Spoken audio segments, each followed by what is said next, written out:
I feel so stupid because when they were doing their no war thing, that was a big deal to me. I'm like, yes, yes, this is great. No more stupid wars. No more wars.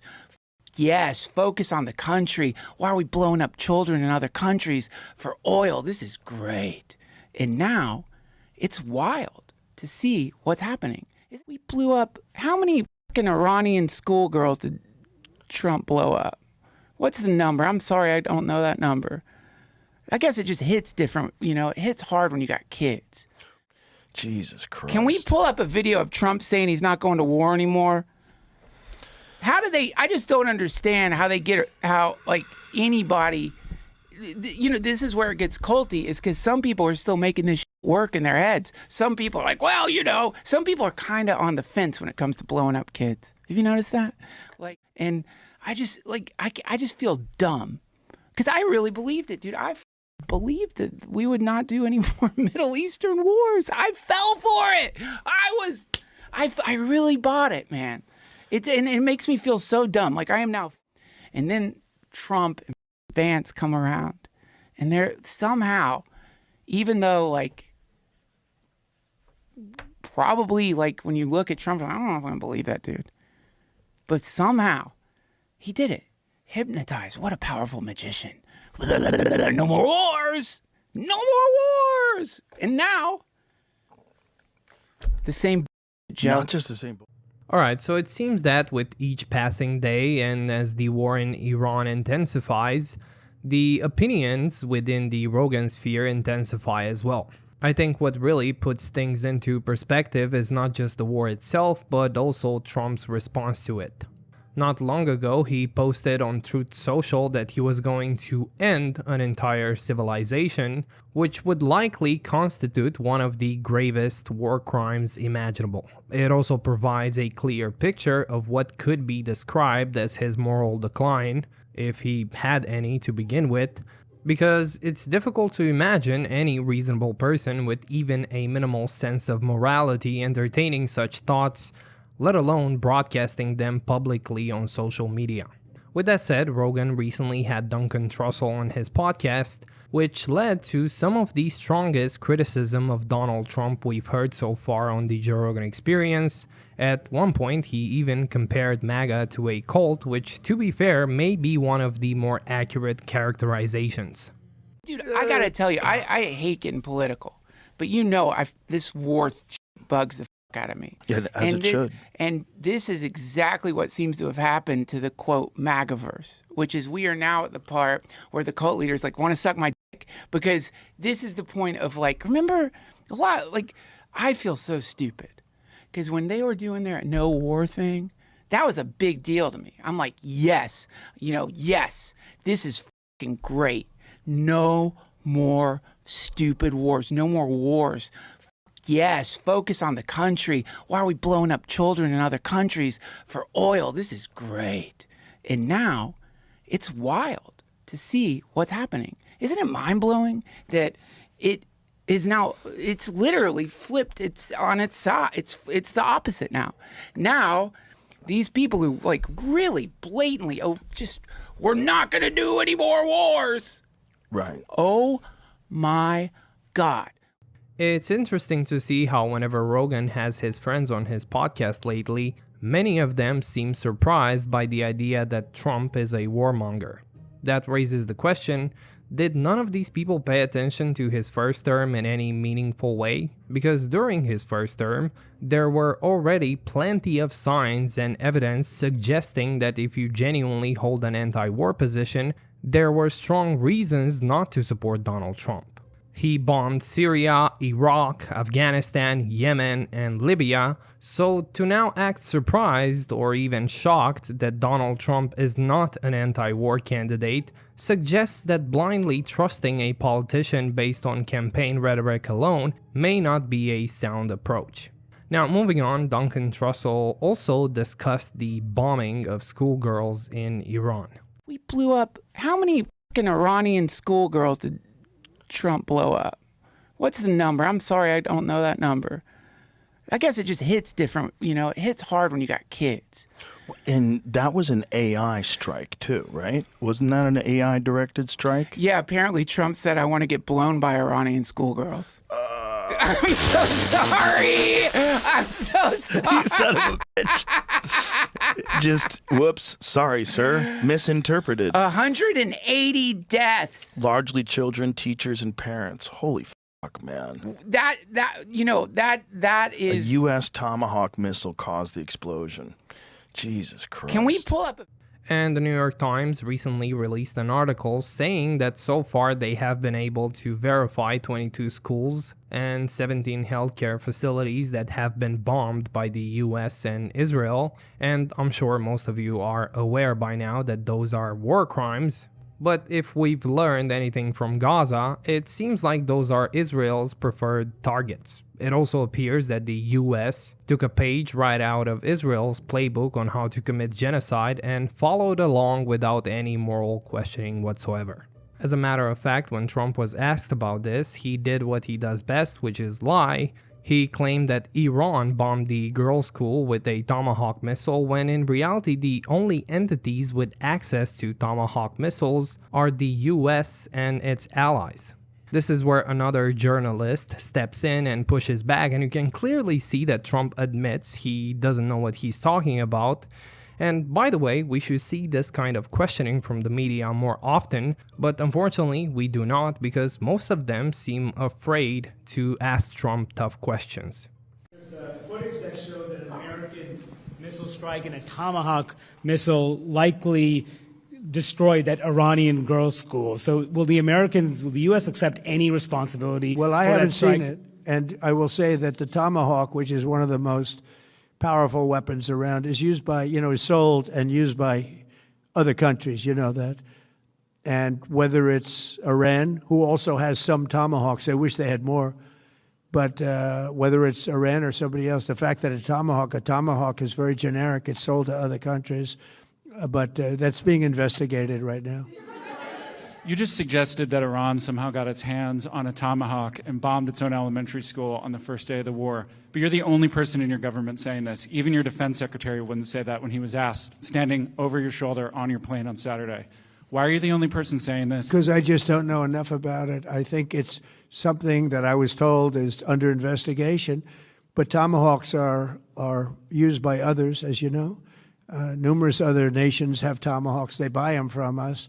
But I will certainly, whatever the report shows, I'm willing to live with that report. Yeah, please. So the excuse they eventually agreed upon was that it was the AI's fault, not the humans. And this is dangerous on many levels. There's an article from The Guardian that makes this point very well, and it also provides some interesting details. For example, the strike, which killed around 180 civilians, was not caused by an AI failure, as early media narratives suggested. Instead, the attack relied on Maven, an AI-assisted military targeting system developed by, who would have guessed, none other than Palantir. This system processes intelligence data and helps automate targeting decisions. The main problem, however, was that the school had been incorrectly labeled as a military target in a database for years, and no one corrected it. And because modern warfare systems prioritize speed, automation, and output over accuracy and accountability, situations like this can occur, resulting in something as tragic as a girls' school being destroyed. So calling it an AI failure is not just inaccurate, it's dangerous. It allows governments, militaries, and tech companies to avoid accountability when the real issue is a human-built system designed to act quickly with insufficient oversight. With that said, let's go back to Rogan and Duncan. Can we pull up a video of Trump saying he's not going to war anymore? How do they, I just don't understand how they get, how like anybody, this is where it gets culty, is because some people are still making this shit work in their heads. Some people are like, well, some people are kind of on the fence when it comes to blowing up kids. Have you noticed that? Like, as long as they don't have to watch. As long as they don't have to watch. As long as they're not Same in the as eating general meat. area where it's happening. Isn't it wild though, man? Well, it's wild also, like once bombs start flying, it seems so much easier for them to launch bombs in new places. Right? Like this Lebanon thing that's happening with Israel bombing Lebanon. and they bombed it today. And I think, is that f***ing up the ceasefire? Oh yeah, but now they've closed off the Strait of Hormuz again. Oh God. Which, by the way, like it's the craziest timeline, because it's not just that, like, you know, I think it was yesterday morning. I'm just hugging my kids because I don't know if a nuclear war is about to break out that evening, because the president was like, I don't want to end an entire civilization, but looks like it's gonna happen. And so I'm just hugging my kids thinking, like, man, what are the parents in Iran feeling right now? Like, what does that feel like? What does that feel like? And then Now, the next part is quite interesting because Duncan gives some backstory on his political views. At one point, however, his delusion and bias start to show, which highlights a broader issue. Many of these people would rather see Donald Trump destroy the US than admit that a Democrat might have been better. you know, I just feel stupid because, like, you know, before the Trump thing happened, I was pretty black-pilled on politics in general. I felt pretty black-pilled. I did believe it here and there. I was every once in a while, you know, yeah. But, you know, I was pretty, you know, I remember taking LSD for the first time and being like, well, this shouldn't be illegal. What the f*** is this? How come I can go to jail for 5 years for this? This is ridiculous.